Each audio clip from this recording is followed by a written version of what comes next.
And, I'll be curious to see where Matthew Meyer does end up. I think that I believe he's going to North Carolina. You think he's going to North Carolina? I don't know. I mean, if I had to bet money on it, I would probably bet on North Carolina, but I don't know. I mean, if he said Texas Tech, I really wouldn't be shocked by that. If he said Illinois, I wouldn't really be shocked by that either. So I don't pretend to have any great grasp on what he's thinking. I mean, if you read social media, then certainly North Carolina seems like they're the favorite. And then, everybody else kind of feels like they have a chance. But, yeah, North Carolina, I would probably lean towards them. But I really have no idea what he's thinking. And, I mean, given what we're talking about here, him, popping up in Lubbock to try to finish off that team's roster and put them over the top would not be a shocker. So I hope that doesn't happen because, again, I've already stated I'm not a fan of all this, and that would just be another weird interconference trade. Like, you think about that, dude. Like, next year we're looking at like 5 of the best players in the conference who are all in the conference, but they're on different teams. Yeah. Like, that's just weird. So if he joins that fray, I wouldn't be shocked by that, no. Yeah, I think if you're Matthew Meyer, what's important to you is NIL. I think that's a big deal for him in particular. A team that's going to win again and getting you ready for the NBA. I think those three intersect really well in North Carolina. Not that they don't at Memphis and Illinois and Tech as well, but North Carolina was in the national championship game just a year ago. They didn't really lose that much. They need a little bit of depth, obviously, because they ultimately lost that game at the end when they had some injuries and when Baycott went out and North Carolina just couldn't make up for his absence. So I think that's why it makes the most sense because he's already won a national title. I'm sure you'd like to do it again. And NIL money, I'm sure with North Carolina basketball is probably a little bit more than it is in a lot of places because that's a basketball first school. But you never know. And then getting ready for the NBA, I don't have to say it's North Carolina. So yeah, and there's a couple things there. I mean, I wish Matthew Meyer the best, but he wasn't a perfect player by any means. It's interesting to see the fan base is kind of clamoring over him. They're like, what is Baylor doing? Like, how stupid, and not really understanding the situation that unfolded here in Waco. I get it, though, on the outside looking in. Like, why would they lose a player like Matthew Meyer? That's odd, but it's not like there's a, coaching controversy or there's like some dust up or – no, it's the way that it worked out. So, there he was free and available, and, yeah, he's a really good player, and I think if he's smart, he won't so much, it depends on what he wants. We do know he wants NIL. We know that. And we do know that he wants to win. I mean, why wouldn't he want to at this point? That's pretty much all he's done during his college career, and you've got one more run in you.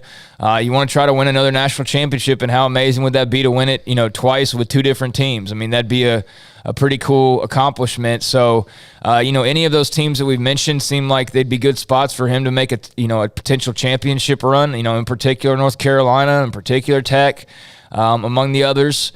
So I think he's good to go there with whatever he chooses, but I do think it's an interesting choice from the standpoint of we don't know what his NBA future is, and it's not bright enough that he was able to go in the draft last year and stay there. Remember, he got out of there, and then he did it again this year, and then he got out of there. And so what that tells me is that, well, I don't know, maybe his NBA stock isn't really that high, given that he's jumped in the pool twice and gotten back out both times to return to college. So if I'm him, I think championship would be top of mind, but I would imagine too, like, this is maybe your best chance at a payday in your basketball career. I mean, if you think about it, because the NBA is no guaranteed thing, certainly not, first round pick type of guarantee.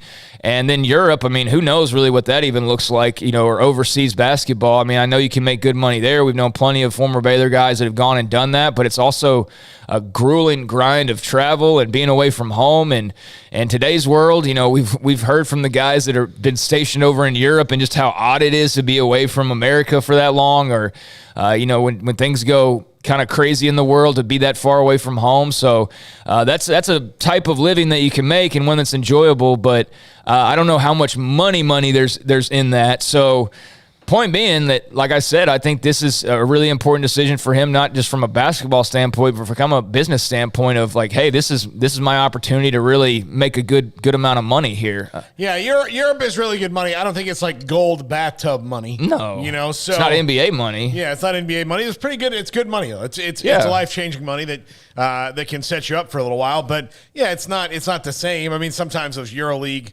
teams will pay out big for for some guys, but for the most part, it's not. I mean, big is relative to the NBA and what they say. And yeah, I do think that's a big part of it. And I also think that from the beginning, I think the Baylor coaching staff was planning that Matthew Meyer long term, like 2 years out, was not going to be on the roster. And then they just got to a point where they couldn't wait on him because, Flagler was in the draft for a little bit, and then you've got, Jalen Bridges and Caleb Lohner coming in, and now you don't have a spot. Now, if he wanted to come back to Baylor, I'm sure they would have made a spot for him, but it just got to that point where it was probably best for both parties to move on because that was the plan.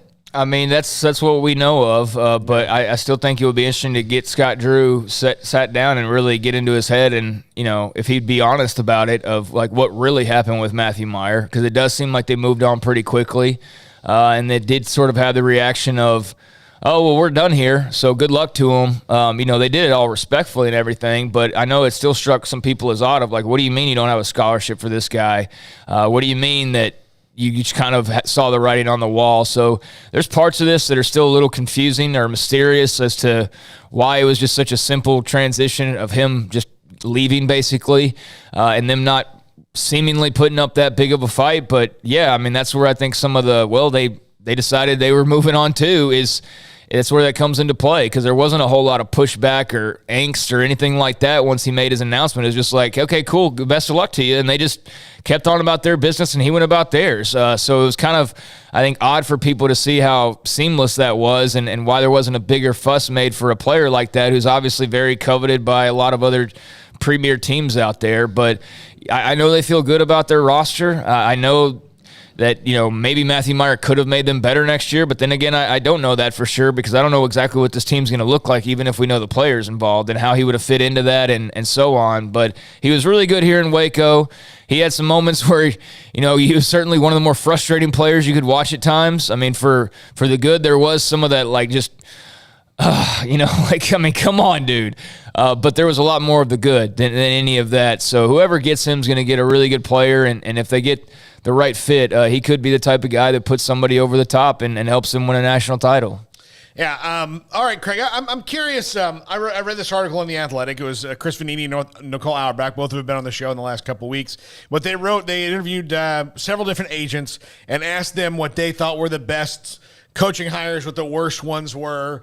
Obviously, Lincoln Riley kind of one is the best hire. And I probably, that to me is the one that would seemingly be the easiest one to work